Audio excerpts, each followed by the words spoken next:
Imagine a king born into a world of chaos, where power was a prize fought for with blood and steel. This is the story of Harold Godwinson, the last Anglo-Saxon king of England.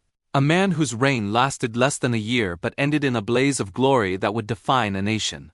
Harold wasn't born a prince, but he was born into power. His family, the Godwins, were the most influential nobles in England. From a young age, Harold learned the brutal games of politics and war. He wasn't just a politician in a fancy hall. He was a warrior on the battlefield, earning his reputation by crushing rebellions and fighting off Viking raiders. His strength and leadership earned him the loyalty of the English people. Then in January 1066, the moment arrived. King Edward the Confessor died without a clear heir. The throne of England was empty and the kingdom held its breath. The English council, the Witan, knew they needed a strong leader. They chose the man who had already proven himself, Harold Godwinson. He was crowned king almost immediately, a move that some saw as a desperate grasp for power. They were right to be worried. Across the sea, two formidable rivals sharpened their swords. In the north, there was Harald Hardrada, the fearsome king of Norway, a Viking warrior who believed the English throne was his by a long-forgotten promise. In the south, William, the ambitious Duke of Normandy, claimed that the late King Edward had promised him the crown. Both men assembled massive invasion fleets. England was caught between a rock and a hard place. Hardrada struck first. His Viking longships landed in the north of England, overwhelming the local defenses. When news reached King Harold, he didn't hesitate. He gathered his army and began a legendary forced march, covering nearly 200 miles in just 4 days. It was an incredible feat of endurance. At Stamford Bridge, Harold caught the Vikings completely by surprise.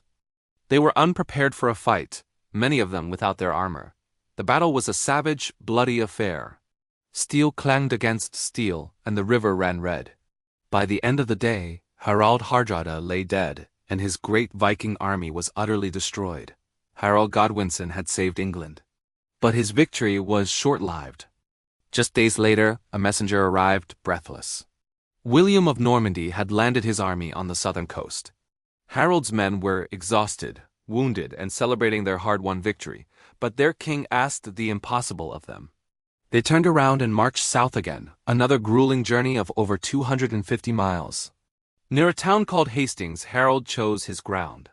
He positioned his tired but loyal army on top of a hill, forming an unbreakable shield wall, a classic Anglo-Saxon tactic. It was a fortress of wood, leather, and iron. His men, armed with heavy axes and spears, were ready to defend their home to the last man. On October 14, 1066, the Battle of Hastings began.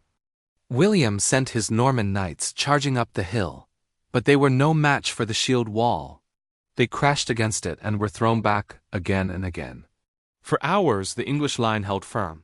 Frustrated, William tried a clever, desperate tactic, a feigned retreat. He ordered some of his knights to pretend to flee. It was a fatal mistake for some of the English. Thinking the Normans were beaten, a group of soldiers broke from the shield wall and chased them down the hill. The disciplined Norman knights suddenly wheeled their horses around and cut the exposed Englishmen to pieces. The shield wall now had gaps. The battle descended into chaos. As the day wore on, William ordered his archers to fire high into the air, letting the arrows rain down on the English from above. And then, it happened. An arrow, fired at random into the sky, found its mark. It struck King Harold. Some legends say it hit him in the eye, while others claim he was cut down by Norman knights who broke through the line. How he died doesn't change the outcome. With their king fallen, the heart of the English army was ripped out. The shield wall collapsed. The battle was lost. By nightfall, the field belonged to William. Harold Godwinson, the king who fought 2 major invasions in less than a month, was gone. He was buried without ceremony, his reign erased. William the Conqueror would be crowned king, and England would be changed forever, its language, its laws, its very identity. Harold's story isn't one of victory. It's the story of a king who stood his ground, who refused to surrender, and who died defending his crown and his country. He was the last of his kind, a warrior king whose final defiant stand marked the end of an era. And that is why, 1,000 years later, we still remember the name Harold Godwinson. Thank you for watching.